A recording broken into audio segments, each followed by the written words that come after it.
Bienvenidos una semana más a nuestro noticiero semanal de Radio Internacional de Noticias. La policía egipcia interviene para impedir China argumentaron en Nueva York ante la comisión. Como noticias nacionales presentamos Medio centenar de asociaciones pro vida han convocado a facilitar datos precisos al respecto a la Terminaremos con noticias de la Santa Sede. El Vaticano recoge firmas para defender a no nacidos. de la Conferencia Episcopal Italiana. Bienvenidos una vez más a nuestro noticiero semanal de Radio HM. Hoy les saludamos Teresa Carrasco e Isabel Jordán. La Oficina de Matrimonio y Respeto a la Vida de la Diócesis Católica Romana de Phoenix lanzó por primera vez en la historia de la diócesis un cortometraje con el estilo de un documental que busca crear conciencia de la crisis de la masculinidad que se encuentra en la sociedad actual. El corto titulado A Call to Battle, un llamamiento a la batalla, está disponible para su visualización en inglés con subtítulos en español en la página web www.intothebridge.net. Lanzado solo unas pocas semanas después de la promulgación de la exhortación apostólica del obispo Olmsted Into the Breach, el nuevo corto muestra la urgencia que tiene la diócesis de Phoenix para enfrentarse a la crisis actual en la masculinidad. Con respecto a esta crisis de relieve por la película, Michael Phelan, director de la Oficina de Matrimonio y Respeto por la Vida, dijo: "Las circunstancias históricas han devastado periódicamente a las familias, pero nunca hemos visto el desprecio de la masculinidad y la paternidad, o el abandono de las responsabilidades de los hombres que estamos viendo. La película hace un llamamiento para una respuesta sin precedentes de la Iglesia". A principios de este mes, el obispo de Phoenix dijo en un comunicado: "Animo a nuestros hombres a descubrir o de redescubrir su identidad como hombres en Cristo". En su exhortación, el obispo anunció que todo hombre, sobre todo hoy en día, debe llegar a una aceptación madura y comprensión de lo que significa ser un hombre. Esto puede parecer obvio, pero en nuestro mundo hay muchas imágenes distorsionadas y mucha evidencia de confusión en cuanto a lo que es la verdadera masculinidad. También explicó que la idolatría de celebridades en este momento es una tentación en particular, que construir la propia identidad masculina en tales modelos fugaces es construir una identidad en la arena. Mis hijos y hermanos católicos, dijo, solo podemos construir nuestra base en la masculinidad sobre la roca, Jesucristo. Miramos a nuestro Salvador para ser transformados en Él, para ser los hombres que estamos llamados a ser, y para que los demás lo vean en nosotros.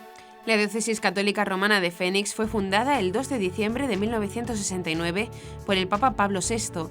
La diócesis está comprometida a ayudar a los fieles a encontrar el Cristo viviente a través de la conversión, la comunión y la solidaridad. Comenzaremos nuestro noticiario comentando las noticias de interés internacional. Profanan y queman una iglesia en Fontainebleau. Los más pequeños también alzan la voz ante el aborto. El Estado Islámico recomienda a sus terroristas vivir al estilo occidental. Planned Parenthood afirma: necesitamos a Hillary Clinton en la Casa Blanca. Crecen un 60% los cristianos muertos por su fe y se duplican los ataques a iglesias. Primeros enfrentamientos entre cristianos y kurdos en Siria. Pasaremos después a las noticias nacionales. El sacerdote don Juan Carlos Elizalde Espinal ha sido nombrado obispo de Vitoria. El cardenal Cañizares pide un gobierno estable en España ante el desafío separatista de Cataluña. Desestimada la denuncia de un lobby feminista abortista contra Rey Pla. Monseñor Vives visita Gaza. Asturias inaugura la tercera capilla de adoración perpetua. Y por último comentaremos algunas de las noticias más destacadas de la Santa Sede. Más de 1 millón de fieles participaron en los actos del Jubileo de la Misericordia. Tradicional encuentro del Papa Francisco para felicitar el Año Nuevo. Cardenal Parolin: el celibato es un gran don que el Señor ha hecho a la Iglesia. La misericordia es el documento de identidad de Dios. Terminaremos con la audiencia general. Dios es misericordioso. Una imagen de la Virgen calcinada, formas consagradas tiradas en el suelo, imágenes profanadas, un niño Jesús desaparecido y gran parte del templo abrasado por las llamas. Así ha quedado la iglesia de San Luis en la localidad de Fontainebleau, al sur de París, tras un ataque hallado el pasado domingo. Según ha informado el diario francés Le Figaro, el incendio fue descubierto a las 7:45 cuando salía humo del interior del templo francés. Por ello y de manera inmediata, los bomberos acudieron al lugar de los hechos y tras varias horas de trabajo consiguieron sofocar el fuego. El alcalde de Fontainebleau, Frédéric Valetoux, ha detallado que el fuego ha quemado una imagen de la Virgen del siglo XIV, un retablo del siglo XV y un altar creado en el siglo XVI, y ha denunciado en su cuenta personal de Twitter que en Fontainebleau todos estamos muy conmocionados e indignados. Por su parte, el ministro del Interior, Bernard Cazeneuve, ha mostrado su consuelo y apoyo a los católicos en un comunicado en el que también ha reiterado su voluntad de proteger todos los lugares de culto. La investigación de las fuerzas de seguridad francesas ha dado a conocer que los autores de este incendio formaron pequeñas hogueras con el mobiliario del templo para que así se extendieran las llamas con mayor rapidez. Ante este suceso, las autoridades han puesto en marcha una mayor vigilancia en iglesias y otros lugares de culto para evitar cualquier tipo de ataque. Niños por la Vida, una iniciativa del padre Francisco Javier Astaburuaga, tiene por objeto la formación de los menores en el respeto por la vida humana desde la concepción, además de promocionar el cuidado de la naturaleza y el medio ambiente.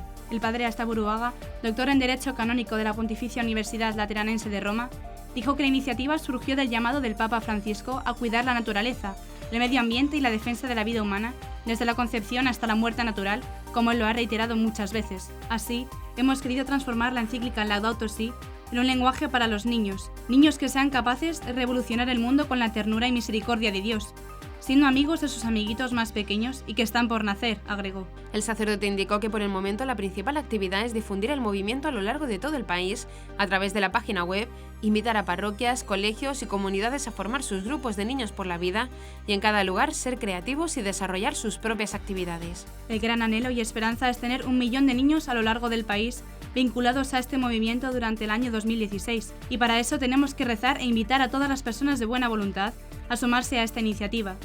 Tenemos que ser voz de los que no tienen voz y gritan en silencio desde el vientre de su madre por su derecho a vivir, dijo el sacerdote. Chile y ningún país se merecen estar sometidos a ideologías que desprecian la vida por nacer y violan sistemáticamente los derechos humanos, sentenció. Actualmente la discusión del proyecto de aborto en Chile se encuentra con urgencia simple en la Comisión de Constitución de la Cámara de Diputados, que espera despacharlo este mes al Senado para continuar con su tramitación.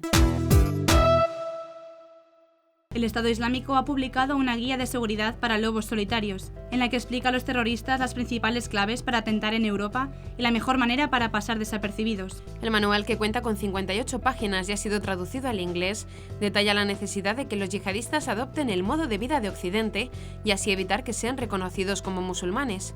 Por ello, y según ha publicado el periódico británico Express, se les recomienda llevar cruces, cortarse la barba e incluso dejar de asistir a las mezquitas. Esta guía, por otro lado, informa sobre la manera de vigilar los edificios gubernamentales antes de llevar a cabo el ataque terrorista para conseguir mayor número de víctimas y revela la mejor manera de espiar a un general del ejército o figura pública para su asesinato. En este sentido, el manual dedica una parte del escrito a describir cuáles son los lugares más seguros para discutir los atentados. De esta forma afirman que un club nocturno en realidad podría ser un buen lugar para discutir en secreto detalles de una operación debido a la música alta, la gente borracha y la multitud.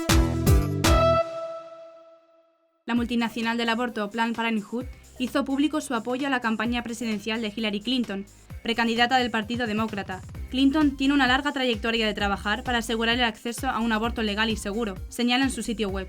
Según el diario estadounidense The New York Times, el apoyo de Planned Parenthood inyectaría un capital de al menos $20 millones a la campaña de Clinton. La multinacional del aborto explicó en su sitio web que en medio de lo que considera un ataque sin precedentes al aborto, no nos podemos permitir tener un presidente que continúe estos ataques. Planned Parenthood se encuentra en el centro de la polémica en Estados Unidos desde mediados de julio de 2015, en que una serie de vídeos revelaron el tráfico de órganos de bebés abortados en sus instalaciones. En distintos reportes difundidos por el Center for Medical Progress, se puede ver a altas directivas de la organización negociando órganos y tejidos de bebés por sumas entre $35 y $100. El Congreso de Estados Unidos, con mayoría del Partido Republicano en ambas cámaras, ha emprendido investigaciones contra la transnacional. Recientemente, tanto senadores como diputados aprobaron un proyecto de ley para cortarle el financiamiento público de más de $550 millones anuales. Este proyecto fue vetado por el presidente Barack Obama. Para esta multinacional, Clinton es la más elocuente y frecuente defensora de Planned Parenthood y la única candidata en hablar a favor de Planned Parenthood en los debates. El número de cristianos muertos por su fe ha aumentado en más de un 60% en todo el mundo entre el 1 de noviembre de 2014 y el 31 de octubre de 2015, periodo en el que se ha duplicado el número de iglesias atacadas, según se desprende de la Lista Mundial de la Persecución 2016, un estudio publicado anualmente por la organización sin ánimo de lucro Puertas Abiertas, que analiza el nivel de persecución religiosa a la que se ven sometidos los cristianos a nivel mundial, que registra un incremento de 2,8 puntos respecto a la lista de 2015. Los mayores incidentes se han producido en países del África subsahariana, donde grupos terroristas islamistas como Boko Haram, Seleka, ADF Nalu y Al-Shabaab están activos, y en los que destaca el elevado número de muertes acaecidas en Nigeria, 4.028 muertes y 198 iglesias atacadas. República Centroafricana, 1.269 fallecidos y 131 ataques. Chad, 750 muertes y 10 ataques. República del Congo, 467 muertes y 13 ataques. Kenia, 225 muertes. Y Camerún, 114 muertes y 10 ataques. La lista mundial de la persecución se publica cada enero y enumera los 50 países donde los cristianos sufren mayor persecución.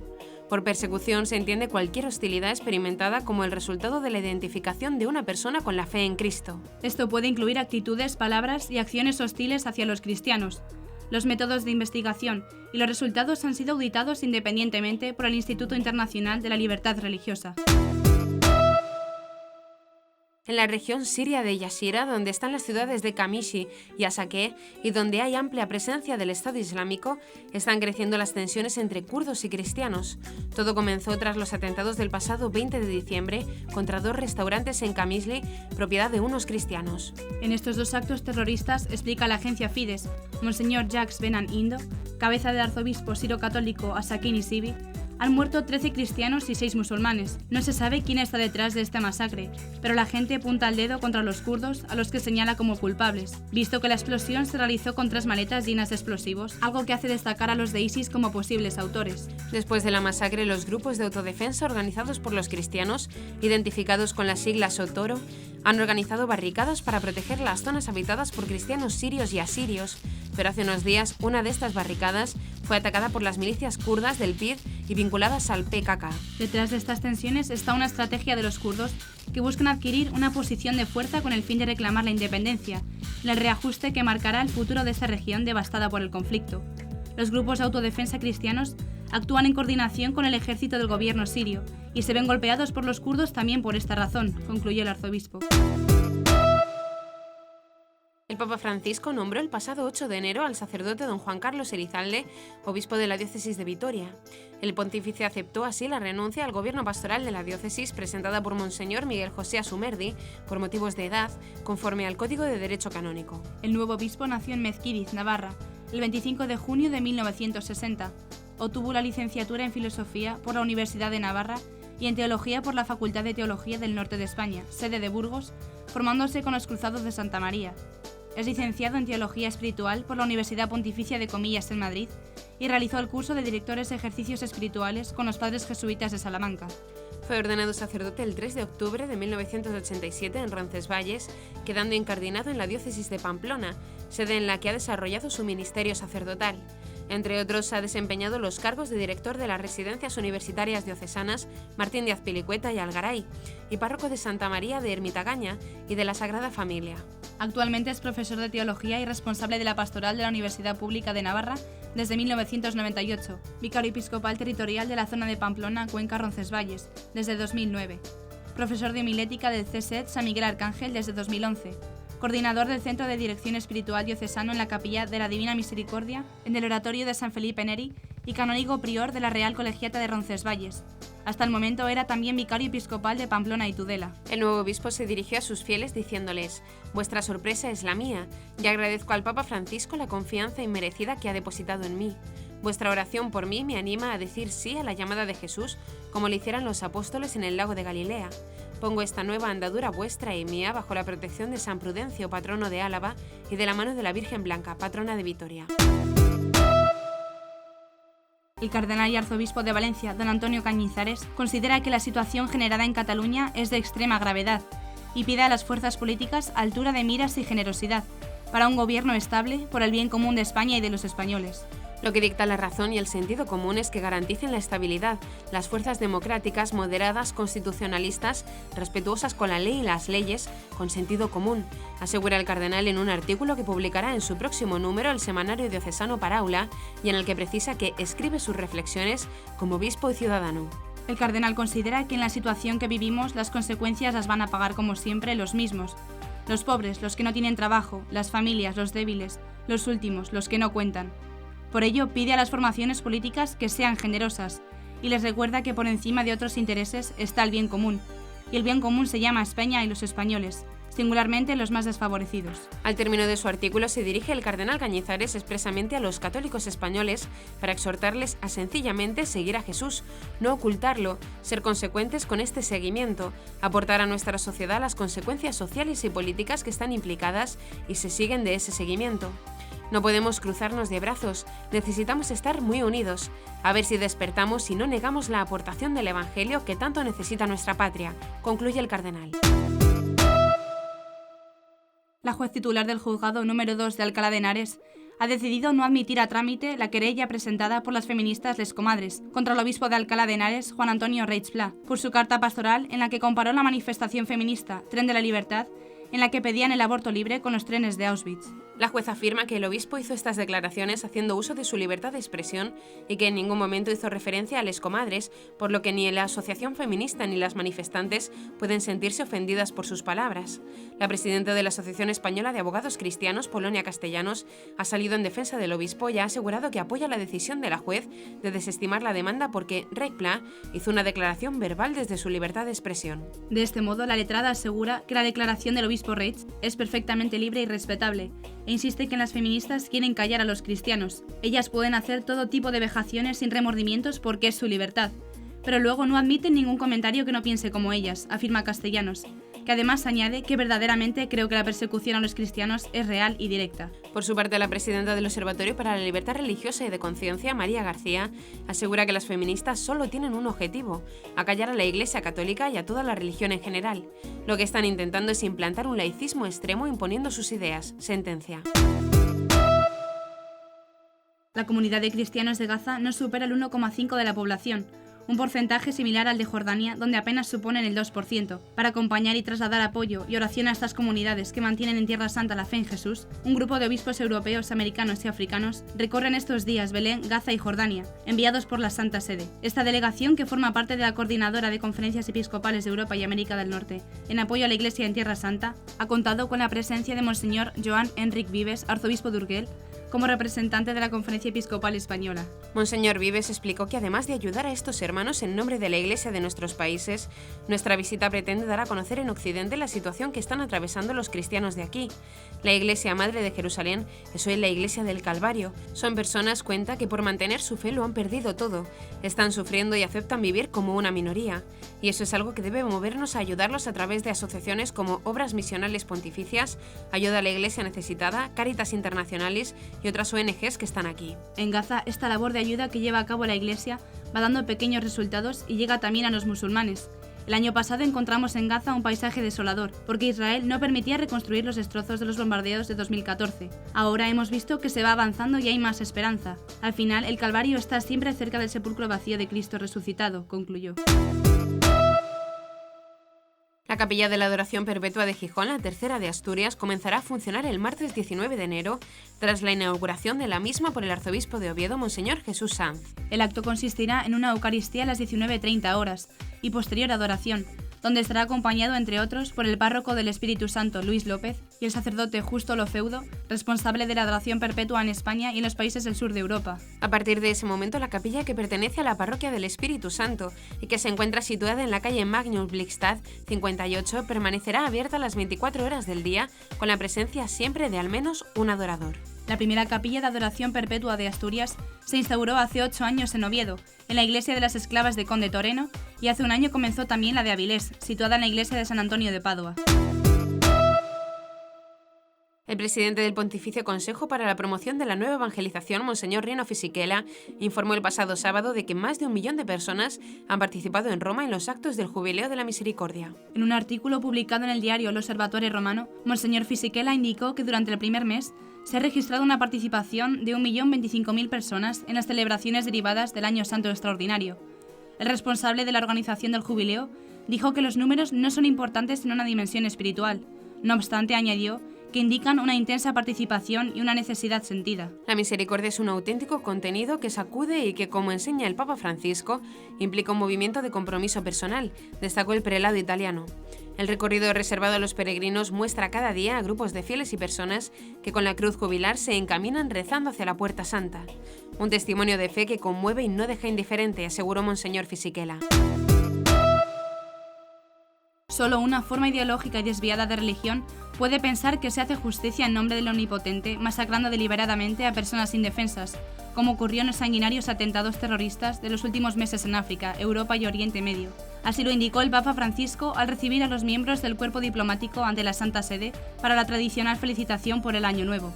Durante su profundo y detallado discurso, el pontífice recordó que toda existencia religiosa auténticamente vivida promueve la paz. A propósito, aseguró que el misterio de la Encarnación nos muestra el verdadero rostro de Dios, para quien el poder no significa fuerza y destrucción, sino amor. La justicia no significa venganza, sino misericordia. También hizo referencia a la importancia de la familia, que es la primera y más importante escuela de la misericordia, en la que se aprende a descubrir el rostro amoroso de Dios y en la que nuestra humanidad crece y se desarrolla. El Papa ha advertido que hoy existe un miedo generalizado a la estabilidad que la familia reclama y quienes pagan las consecuencias son sobre todo los más jóvenes, a menudo frágiles y desorientados, y los ancianos que terminan siendo olvidados y abandonados. Finalmente aseguró que el reto principal que nos espera es el de vencer la indiferencia para construir juntos la paz, que es un bien que hay que perseguir siempre. El cardenal Parolin hizo el pasado sábado un repaso por algunos acontecimientos de su vida y ha hablado de las reformas que está realizando el Papa Francisco. Además, se ha pronunciado sobre la vocación de los sacerdotes y ha dicho que el celibato es un gran don que el Señor ha hecho a la Iglesia, por el que hay que estar profundamente agradecidos y ciertamente no es, como tal, la causa de los escándalos que involucran a los sacerdotes. El cardenal secretario de Estado manifestó que la misión del sacerdote es llevar a Dios a la gente y llevar a la gente a Dios, y no a un Dios cualquiera, sino al Dios de Jesucristo, al Dios del Evangelio, añadió. Se trata de una misión que no cambia por las mutaciones de las situaciones o de las contingencias históricas, una misión que hoy es tanto o más impulsada cuanto más parece oscurecerse el horizonte de la fe, y nuestro mundo parece estar más secularizado, aseguró. El sacerdote debe ser un hombre de Dios, un signo creíble y cuanto más posible sea, luminoso de su presencia de amor y de salvación en el mundo. Un puente que permita y favorezca el encuentro con aquel que solo es capaz de dar sentido y significado a la vida, de responder a los interrogantes más profundos, de enseñar a amar y a gastarse por todos, y especialmente por los más pobres y abandonados, destacó. Finalmente, el cardenal Parolin relató cómo descubrió su vocación y explicó que no hubo una señal particular. La mía es la historia de un chico al que el Señor ha llamado en las circunstancias comunes y corrientes de la vida y que ha tenido la gracia de encontrar a quien alrededor suyo ha sabido ayudarlo a cultivar la semilla de la vocación y hacerla fructificar, concluyó. La misericordia es el documento de identidad de Dios y es la idea en torno a la cual gira el volumen El nombre de Dios es misericordia, una conversación con Andrea Tornielli de Su Santidad Francisco, que salió a la venta el 12 de enero en 86 países y que fue presentado en Roma. Un libro bellísimo que nos llena de misericordia.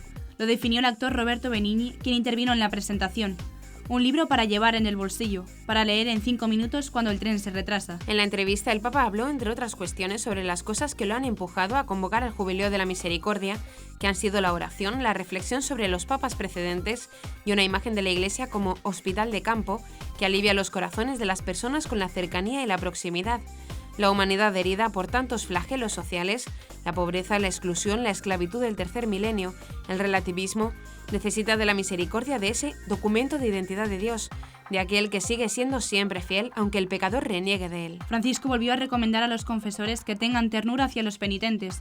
Por otro lado, se va al confesionario no para ser juzgados, sino para algo más grande que el juicio, para el encuentro con la misericordia de Dios, sin la cual el mundo no existiría. Frente a quien afirma que en la Iglesia hay demasiada misericordia, el Papa respondió subrayando que la Iglesia condena el pecado, pero al mismo tiempo abraza al pecador que se reconoce como tal.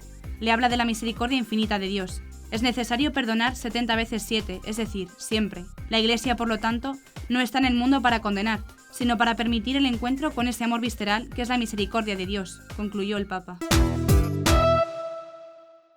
El Papa Francisco dedicó la catequesis de este miércoles a la misericordia, un asunto sobre el que tratarán también las próximas audiencias con motivo del jubileo que inició el pasado 8 de diciembre y que concluirá el 20 de noviembre de este año, festividad de Cristo Rey.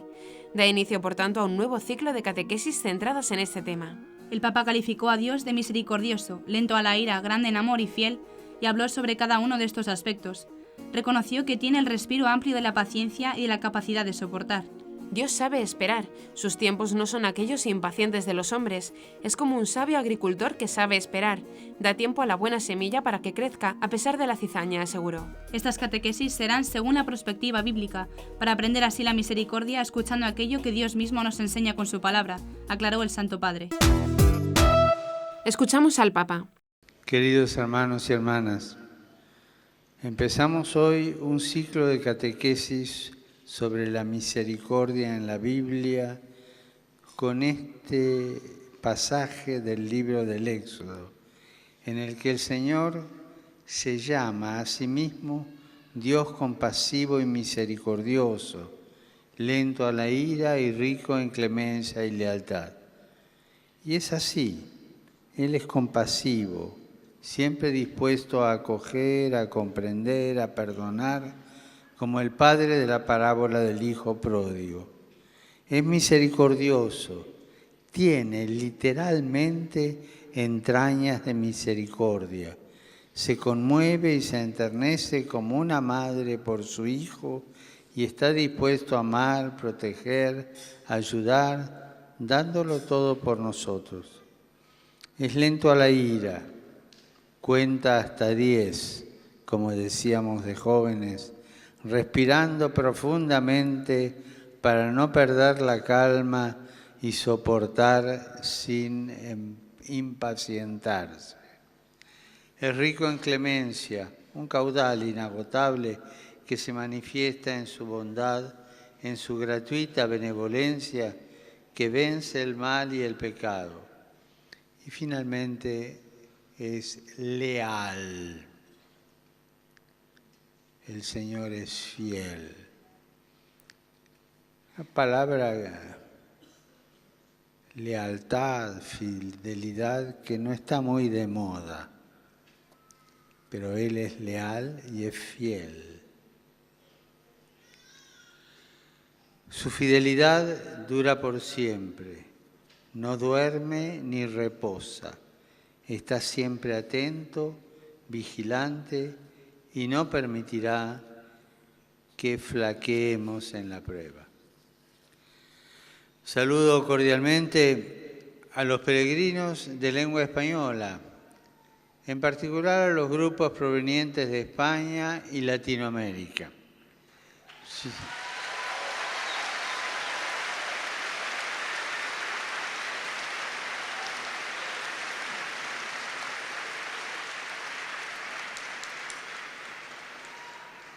Veo que hay una tropa argentina-uruguaya por ahí.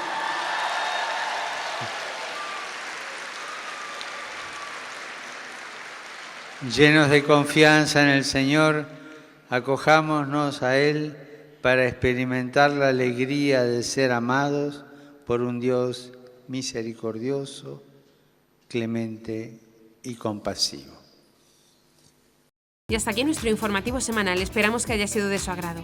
Recuerden que pueden seguir escuchándonos siguiendo el resto de nuestra programación en directo a través de la web www.radiohm.net. En ella podrán encontrar también distintos podcasts con los informativos anteriores y otros audios que también pueden ser de su interés. Seguiremos estos días informando de las noticias de la Iglesia y del mundo a través de nuestros breves espacios informativos que les ofrecemos todos los días cada media hora aquí en Radio HM, 88.9 FM y HM Televisión. Ayer, hoy y siempre la verdad. Gracias por habernos acompañado. Les han informado Isabel Jordán y Teresa Carrasco. Hasta la próxima semana.